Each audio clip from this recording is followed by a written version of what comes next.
किसान वाणी कार्यक्रम के प्रायोजक हैं कृषि एवं किसान कल्याण मंत्रालय, भारत सरकार।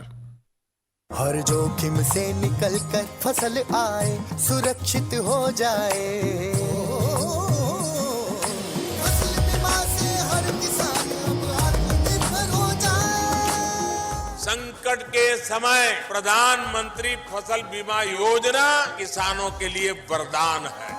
अब सूखा पड़े या बाढ़ आ जाए, कोई डर नहीं। अब ओले पड़े या कीट पतंगे फसल खा जाएं, कोई फिक्र नहीं, क्योंकि हमने लिया है प्रधानमंत्री फसल बीमा।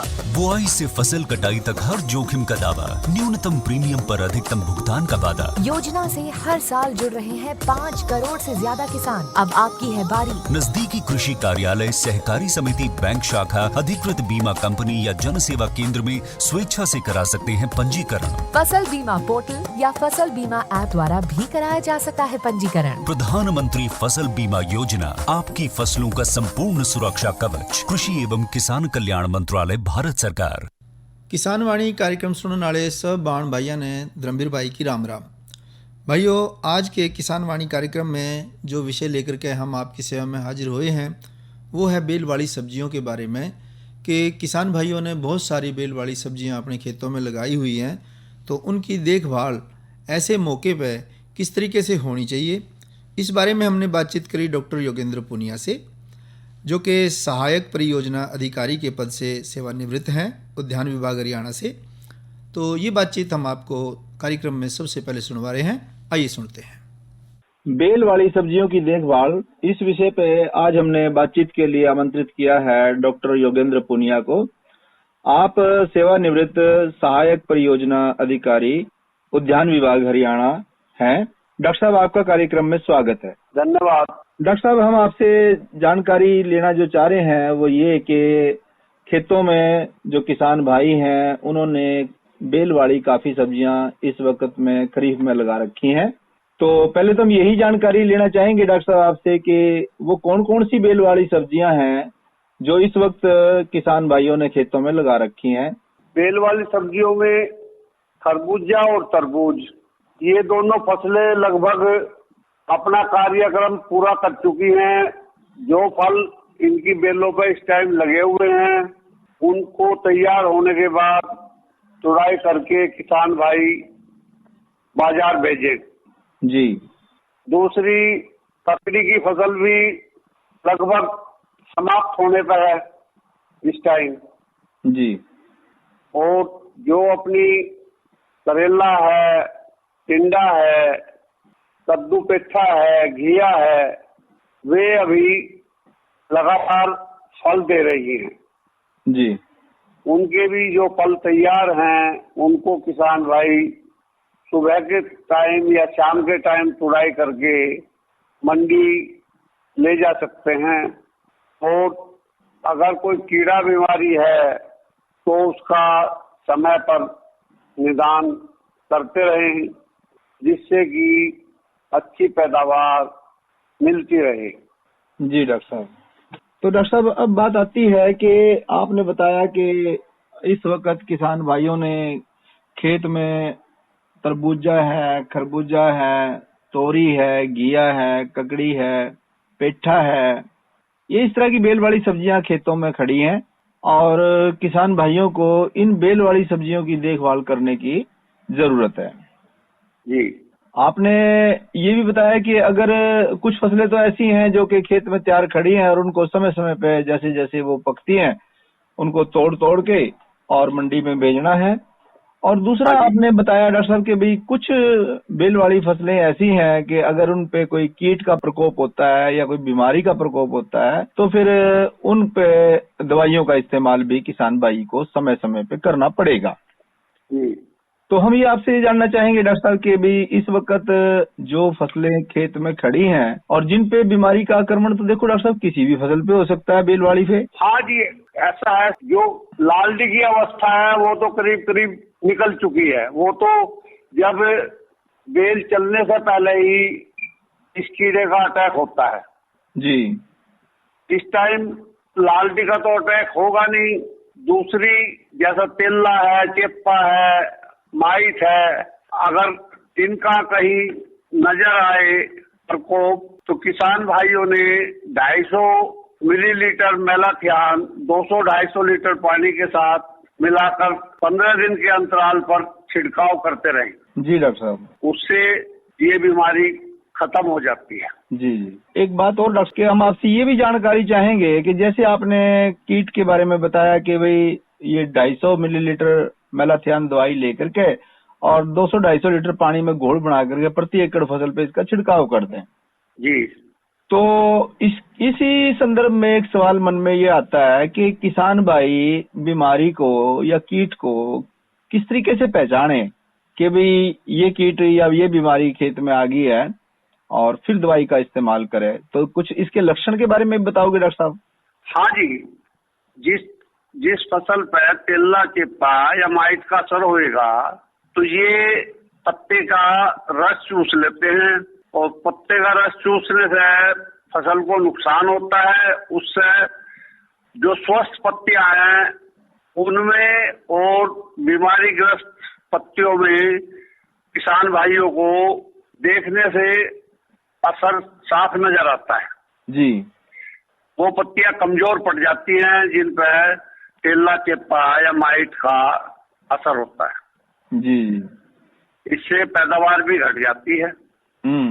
तो डॉक्टर साहब पत्तियां आपने बताया कि कमजोर पड़ जाती हैं, सूख भी जाती होंगी। हाँ, अगर उसका निदान नहीं करोगे बीमारी का तो वो फिर सूखना निश्चित है, क्योंकि उनमें रस चूसने से कमजोरी हो जाती है, भोजन नहीं बना पाती। जी। तो ये जो आपने बताया डॉक्टर साहब के भी तेला हो या चेपा हो या माइट हो, तो इन तीनों ही कीटों के आक्रमण पे अगर हम मेलाथियान दवाई का इस्तेमाल करें तो क्या इससे निश्चित रूप से फायदा हो जाता है? हाँ जी, ये दवाई तीनों ही बीमारियों पे कारगर है। जी डॉक्टर साहब। तो इसके अलावा और क्या कोई कीट या बीमारी लग सकती है बेल वाली फसलों पे? हाँ जी, एक ये फल मक्खी जिसको फ्रूट फ्लाई बोलते हैं जी, ये भी काफी नुकसान पहुंच जाती है। फल को काला कर देती है, जिसका मार्केट में रेट नहीं मिलता। तो इसका क्या लक्षण है डॉक्टर साहब और कब इसका इलाज होना चाहिए? जब फल छोटा होता है तो फल मक्खी उसके अंदर ही अपने अंडे दे देती है। फल के अंदर ही? हाँ जी। जी। तो बाद में वो लार्वा प्यूपा की स्टेज होते हुए वो सुंडी तैयार हो जाती है, वो फल को काला कर देती है, गंदा कर देती है, मार्केट में रेट नहीं मिलता। जी डॉक्टर साहब। उसके लिए किसान भाइयों को 500 ग्राम कार्बेल, ये दवाई सेविन के नाम से भी बाजार में मिलती है, 50% ताकत की। जी। इसको भी 200-250 लीटर पानी में मिलाकर प्रति एकड़ स्प्रे कर सकते हैं। इसके साथ किसान भाइयों ने ये ध्यान रखना है कि फलों पर दवाई चिपक जाए, उसके लिए 1 एकड़ घोल के लिए 1 लीटर गुड़ का इस्तेमाल अवश्य करें जी, ताकि दवाई फलों पर पत्तियों पर चिपक जाए और उससे दवाई का असर बढ़ जाता है। जी। यानी आप ये कहना चाह रहे हैं कि 1 एकड़ फसल क्षेत्र के लिए जब हम दवाई का घोल बनावे तो उसमें हम 1 किलो मात्रा गुड़ की मिला दें?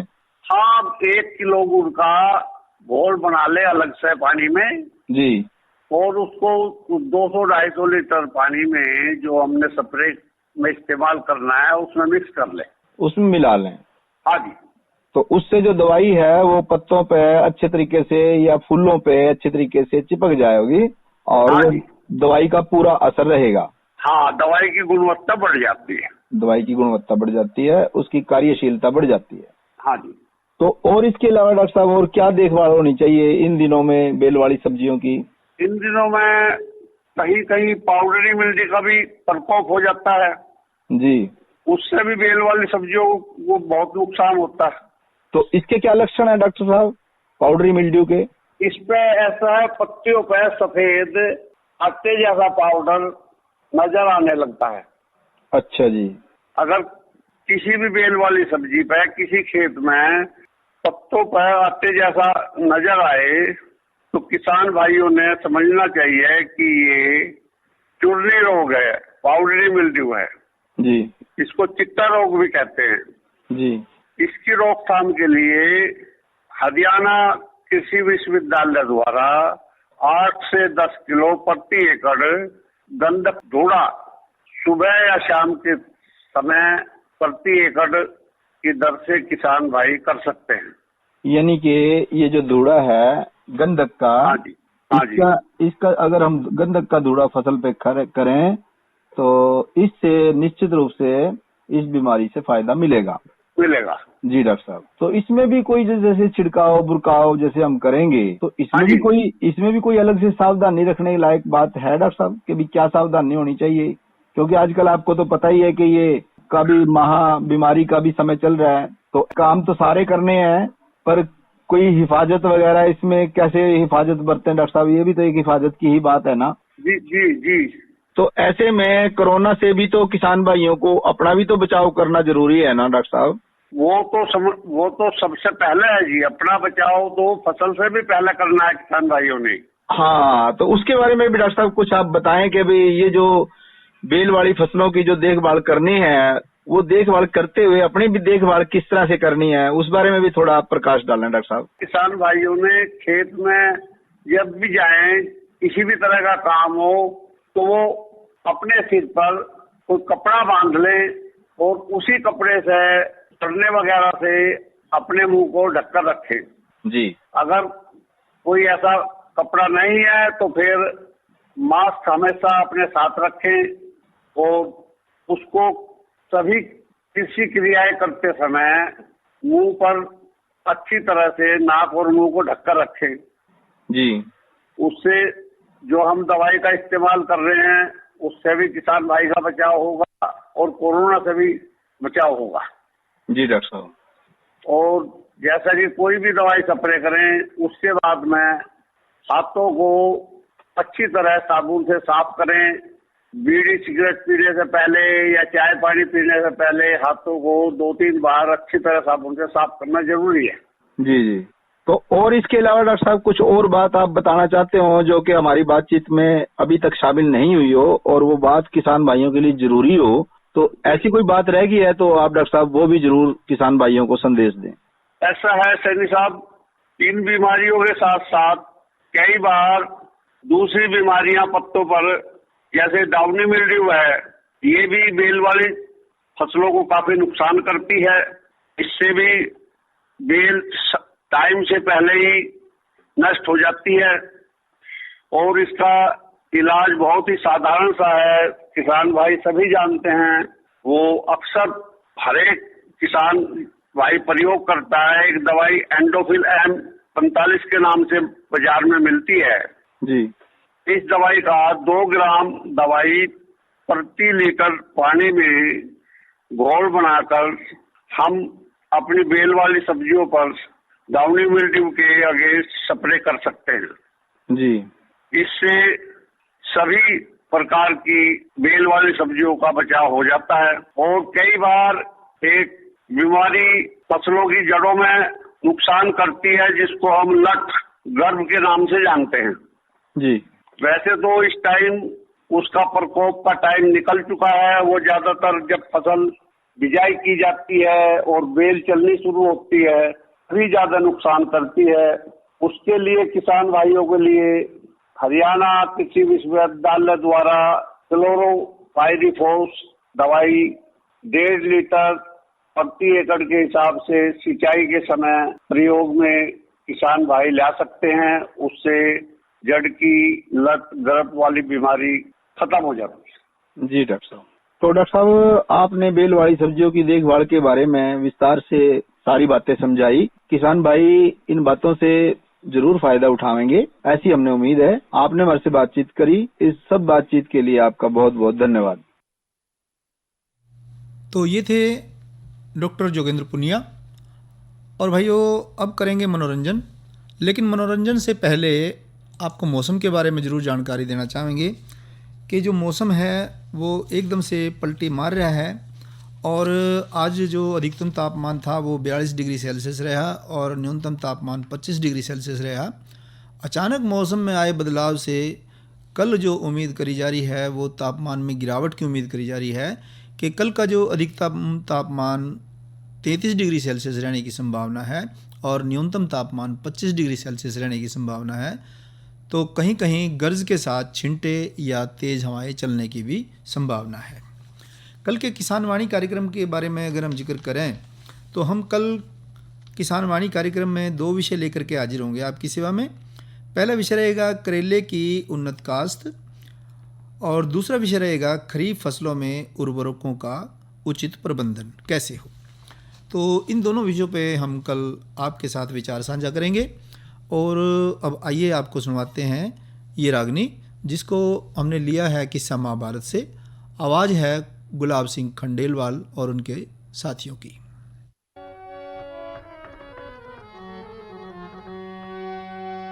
मेरे प्रश्न का उत्तर देना यो है हाल तेरा होगा। प्रश्न करो युधिष्ठिर बोले सही जवाब खरा होगा। मेरे प्रश्न का उत्तर देना यो है हाल तेरा होगा। प्रश्न करो युधिष्ठिर बोले सही जवाब खरा होगा।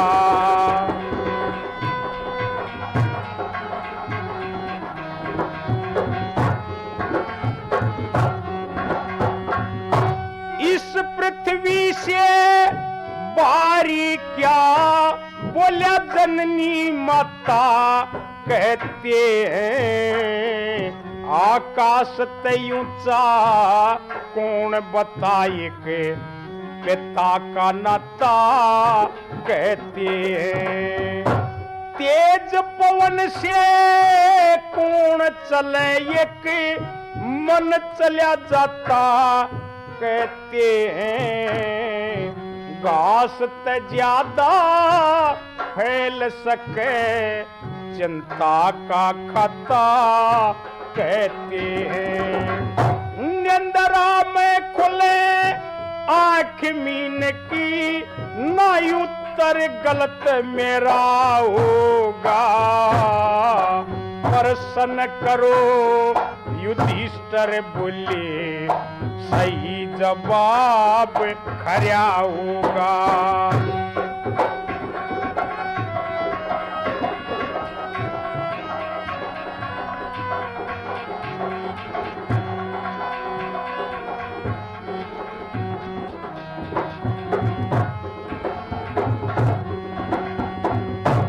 दिल बिन काबू दिल बिन चीजें बता क्या होती।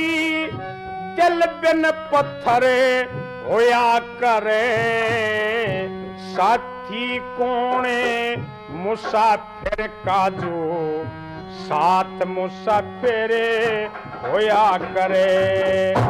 मित्र कोने गृहस्थी का ना तिरिया बिन घरे होया करे। मृत लोक में भी साथ रहे ईसा कर्म ही मित्र होया करे। सजनी दुश्मन कौन मनुष्य का जो गुस्से बीच भरा होगा। प्रश्न करो युधिष्ठिर बोले सही जवाब खरा होगा।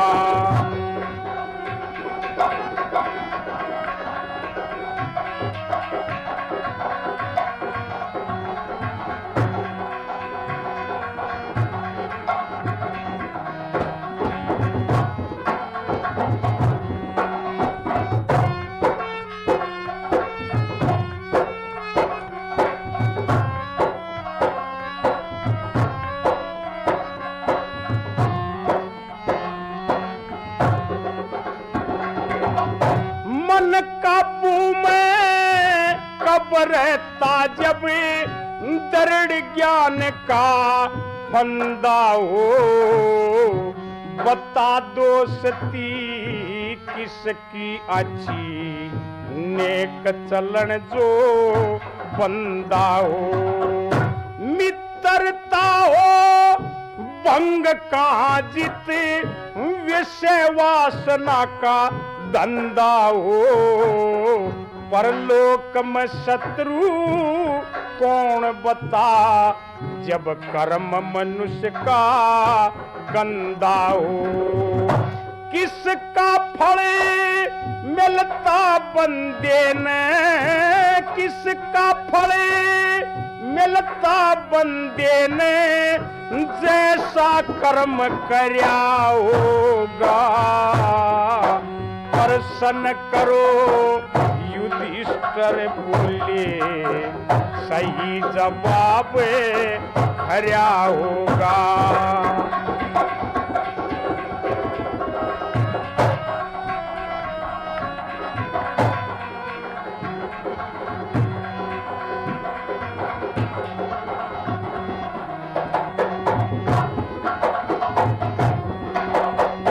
भाई जिसका नहीं इलाज मर्ज वो लोभ नीच बेईमान कहें, कौन सुखी है दुनिया में एक कर्ज बिना इंसान कहें, सबसे भारी मेरा क्या ये दुनिया दीने जहान कहें, सबसे अच्छा धर्म बताइए के जीव की रक्षा ज्ञान कहें, मेरा छोटा भाई नकुल जवा दे, मेरा छोटा भाई नकुल जवा दे, मारा अटक चमन हरिया होगा, प्रसन्न करो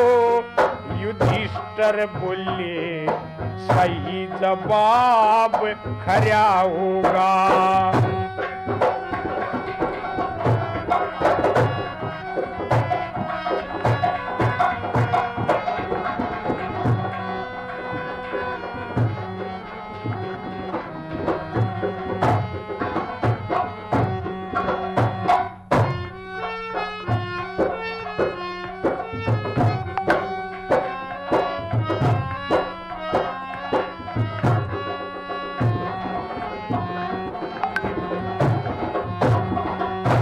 धर्म करे ते मोक्ष मिले, मैं वह तरणी में बह जाऊंगा, पाप की स्याही उतर सके ना, मैं चंदा की जो गह जाऊंगा, ये अर्जुन भी मैं मेरे माँ जाए या चोट जगर पे सह जाऊंगा, यो भाई नकुल मादरी का मैं कुंती का सुती रह जाऊंगा, कृष्ण चंद करया पास गुरु ने जब सिर पे हाथ धरया होगा, प्रसन्न करो युधिष्ठिर बोले सही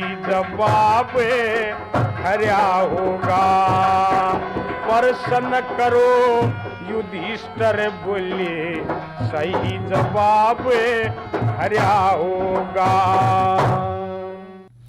तो ये थे गुलाब सिंह खांडवाल, किस्सा था महाभारत का।